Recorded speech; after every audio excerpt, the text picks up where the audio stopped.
Berkata Al-Hasan, sesungguhnya seorang ahli fiqh itu adalah zuhud di dunia.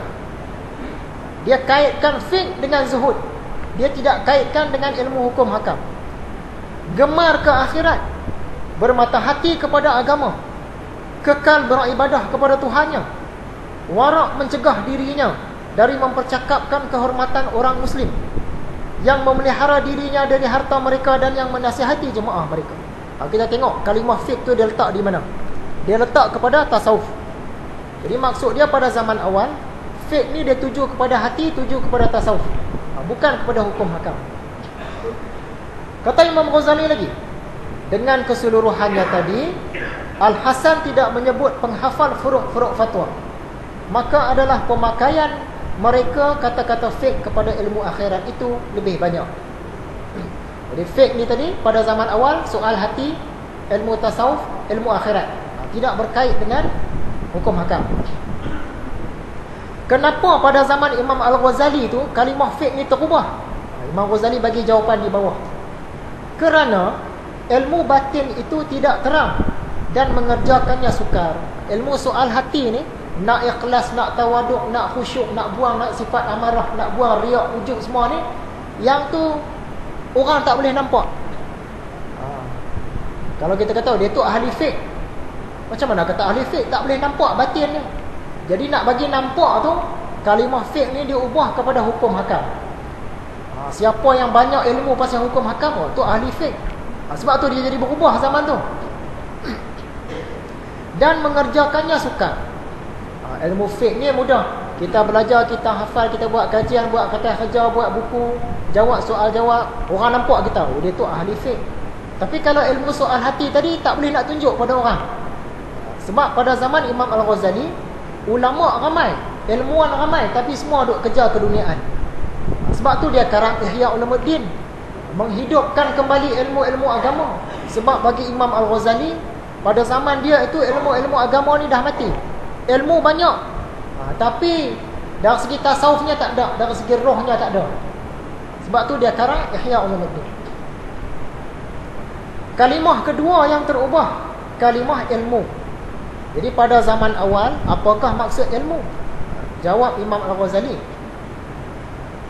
kalimah ilmu ini dipakai untuk pengetahuan mengenai zat Allah, ayat-ayat Allah, dan af'al, perbuatan Allah Ta'ala terhadap hamba dan makhluknya.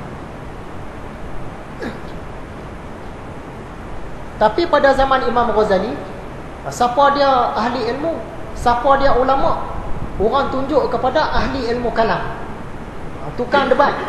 Dia berdebat, dia rajin berdebat soal-soal khilaf. Yang itulah ulama, itulah orang yang ada ilmu. Itu pada zaman Imam Ghazali. Padahal pada zaman sebelum-sebelumnya, bila kata ulama, bila sebut ilmu ni, dia berkait dengan ilmu tauhid. Sebut ilmu saja, tauhid dah.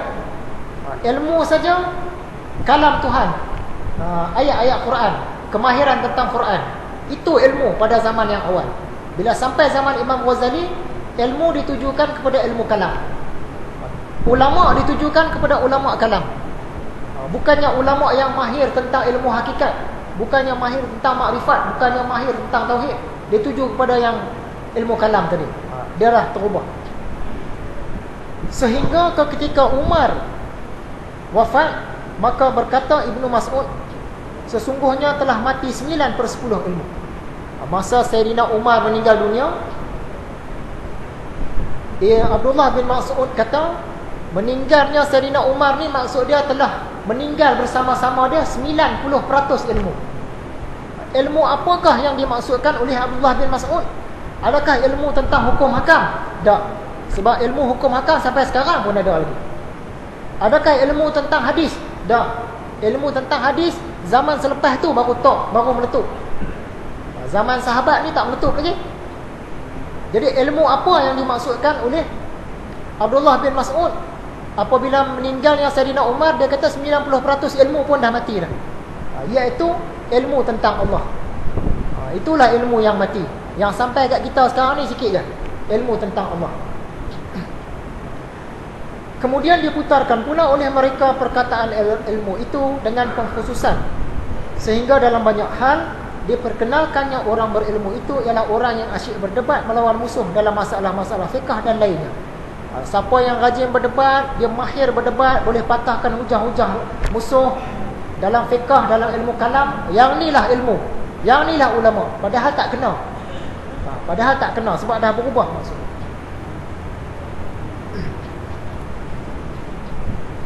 Kita tengok kalimah yang ketiga yang telah berubah. Kalimah yang ketiga ialah kalimah tauhid. Asal-asalnya dulu tauhid ni maksud dia lain. Bila sampai zaman Imam Al-Ghazali, tauhid tu maksud dia lain dah. Okay, pada zaman Imam Al-Ghazali, perkataan tauhid ni dipakai untuk menyusun kata-kata, mengetahui cara bertengkar, mengetahui jalan menjatuhkan lawan. Saya ringkaskan. Pada zaman Imam Al-Ghazali, bila kata ilmu tauhid, maksud dia ilmu kalam, ilmu tentang perdebatan. Bila sebut ulama tauhid, dia tumpuk ulama kalam. Yang ulama hakikat, ulama tasawuf tadi dah orang tak pandang dah. Siapa dia ulama tauhid di kampung-kampung? Oh no, ulama ilmu kalam. Padahal di kampung dia ada ulama tasawuf, ulama makrifat. Yang tu orang tak kata tauhid dah, ulama tauhid dah. Dah terubah. Para ahli ilmu kalam disebut ulama tauhid. Padahal seluruh apa yang khusus perbuatan ini tidak terkenal sedikit pun pada masa pertama dari agama Islam. Bahkan sebahagian mereka adalah sangat menentang terhadap orang yang membuka pintu pertengkaran dan perdebatan. Jadi ilmu tauhid yang sebenar-benarnya, tauhid yang macam mana, Imam Al-Ghazali dia cerita sikit kat situ. Perenggan yang ketiga tu, melihat urusan seluruhnya adalah daripada Allah Ta'ala. Apa saja yang berlaku dalam alam ni semuanya kerja Allah. Dia dah memandang af'al, mengesahkan Allah dari segi af'al. Apa yang berlaku pun semua dia pandang pekerjaan Allah. Dia sampai peringkat tu dah. Dia tak pandang pekerjaan makhluk dah. Semua yang berlaku pekerjaan Allah, baik buruk, baik jahat, semua pekerjaan Allah. Dia sampai setara itu. Itu tauhid peringkat tinggi. Penglihatan tanpa menoleh kepada sebab dan perantara. Kenapa orang tu mati? Sebab dia kena tembak, kena peluru. Betul. Tapi dari segi tauhidnya, tauhid yang sebenar-benarnya, Allah yang bagi mati. Dia pandang Allah bagi mati, bukan peluru tu tadi. Dia sampai ke peringkat itu. Kalau kita masih memandang peluru tu bagi mati. Ini tak, peluru langsung tak ada kuasa, tak ada apa-apa yang bagi mati Allah. Dia sampai peringkat itu. Penglihatan tanpa menoleh kepada sebab dan perantara. Tak ada perantara lagi lah. Semua yang berlaku ni semua Allah yang buat. Antara contoh dia, kita ni seolah-olah semut. Masa dah cerita dah itu. Kita ni seekor semut, kita duduk di atas sehelai kertas. Tiba-tiba kita ternampak ada tulisan. Dakwat menulis. Tertulislah Bismillahirrahmanirrahim. Kalau kita tanya kat semut tu, siapa yang tulis ni? Semut tu akan kata yang tulis ni ialah pen. Sebab dia nampak pen tu tadi bergerak. Tapi peringkat atas lagi, kalau semut tu orang yang belajar ilmu hakikat, dia pandang lebih. Siapa yang tulis Bismillah di atas kertas ni tadi? Bukan pen, tangan orang tu. Pen tak ada kuasa, tangan orang tu ada kuasa. Kalau semut tu belajar lagi, dia kata yang menulis ni bukan pen, bukan tangan, tapi orang tu, bukan tangan dia, orang tu menulis. Semut tu belajar lagi ilmu tauhid. Bila dia belajar, dia pun makin faham.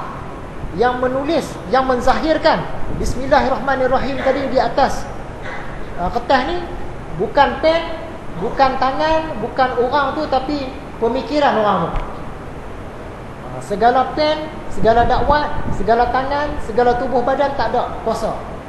Yang ada kuasa nak menzahirkan tu tadi pemikiran orang tu. Semut tu belajar lagi.